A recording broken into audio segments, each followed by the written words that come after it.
So hello guys, welcome back to my channel. आज हम लोग कर रहे हैं रिलेशन एंड फंक्शन की मिसलिनियस एक्सरसाइज का क्वेश्चन नंबर 3।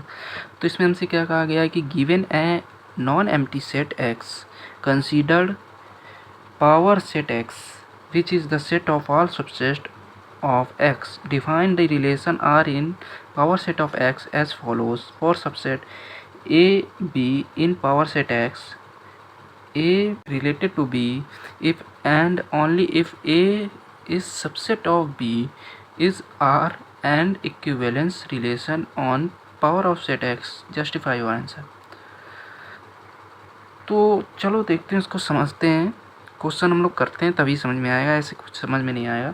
ठीक है, तो इसमें हमसे कहा गया है कि हमारे पास एक सेट है एक्स, कोई भी सेट है एक्स। चलो हम लोग मान लेते हैं उसके अंदर होंगे, कुछ भी होंगे। जैसे हमने मान लिया सेट एक्स के अंदर है 1,2, ये दो एलिमेंट्स है। ठीक है, अब कहा है कि इसके जो सबसेट निकलेंगे वो सबसेट जो होंगे वो होंगे पावर सेट एक्स, मतलब एक्स की पावर सेट। तो इसके सबसेट क्या क्या बन सकते हैं? एक तो 5 बन सकता है, एक तो इसका 1 खुद बन जाएगा, 2 भी बन सकता है और 1/2 भी बन सकते हैं, मतलब 4 इसके बन जाएंगे। ठीक है, तो ये हो जाएंगे। अब हमें यहाँ पे क्या कहा गया है कि जो हमारा ए है वो बी का सबसेट है, ये हमें गिवन है। गिवन क्या है अपना कि जो ए है वो सबसेट ऑफ बी है। अब हमें ये भी प्रूव करना है इसमें कि ये इक्विवेलेंस रिलेशन है कि नहीं। इक्विवेलेंस रिलेशन कब होगा? जब हमारा रिफ्लेक्सिव, सिमेट्रिक और ट्रांजिटिव हो जाएगा तो उसे इक्विवेलेंस रिलेशन कह देंगे हम लोग। ठीक है, तो चलो हम लोग पहला कंडीशन देखते हैं रिफ्लेक्सिव की। तो रिफ्लेक्सिव की कंडीशन कब होती है? जब हमारा सेट ए, बी, बी, सी जैसे एलिमेंट्स प्रोड्यूस कर रहा हो तो उसको हम लोग रिफ्लेक्सिव कह लेते थे। अब तुम लोग देखो, हम लोग जैसे मान लेते हैं कि हमारे पास एक सेट ए है। ठीक है, तो वो हो सकता है कुछ एक्स हो, और जब ये है तो वो एक अपने आप का भी तो सबसेट हो सकता है कि नहीं? ए का भी तो सबसेट हो सकता है, ये अपने आप का सबसेट है कि नहीं? एक्स का है भाई, है ही है, सिंपल सी चीज़। तो ए जो है वो ए का सबसेट हो सकता है। ऐसे ही कुछ बी होगा, ठीक है, तो बी का सबसेट हो सकता है। तो देख ए बी ऐसे एलिमेंट्स आ रहे हैं अपने, तो ये रिफ्लेक्सिव तो होगा। तो हम लोग कह सकते हैं कि इट इज़ रिफ्लेक्सिव। फिर सेकंड आता है अपना सिमेट्रिक। हम लोग सिमेट्रिक देखते हैं। तो यार सिमेट्रिक में देखो क्या होता है कि अगर हमारे सेट के अंदर ए कॉमा बी है तो बी कॉमा ए भी होना प्रेजेंट जरूरी है।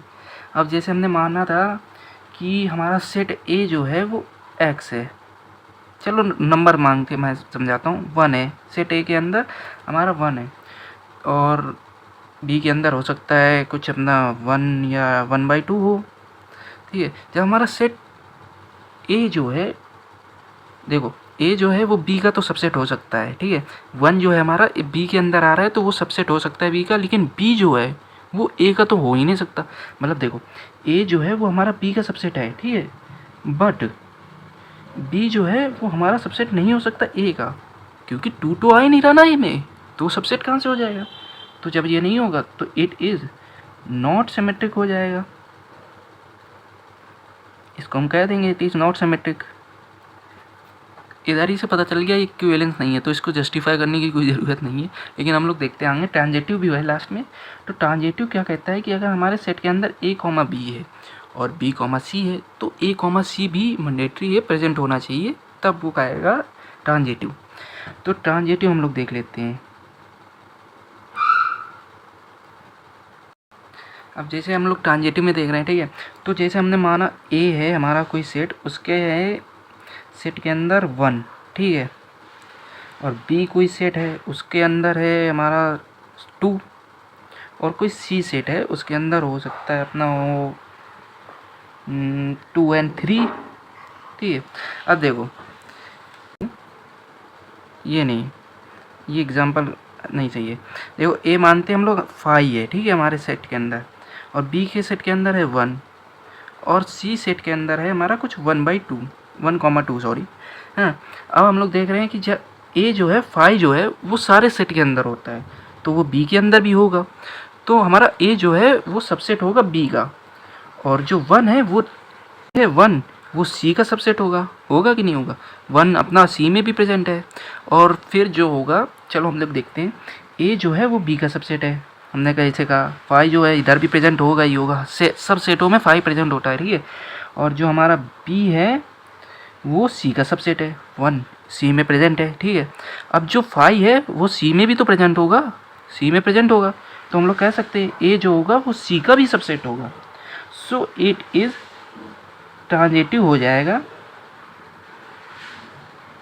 बट नॉट इक्विवेलेंस हो जाएगा, ठीक है।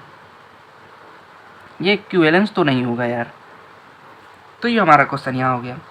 होपफुली आपको समझ में आएगा। अगर समझ में आया तो चैनल को सब्सक्राइब करिए, वीडियो को लाइक करिए और कमेंट करके बताइए अगली वीडियो किस क्वेश्चन पे चाहिए। Thank you very much.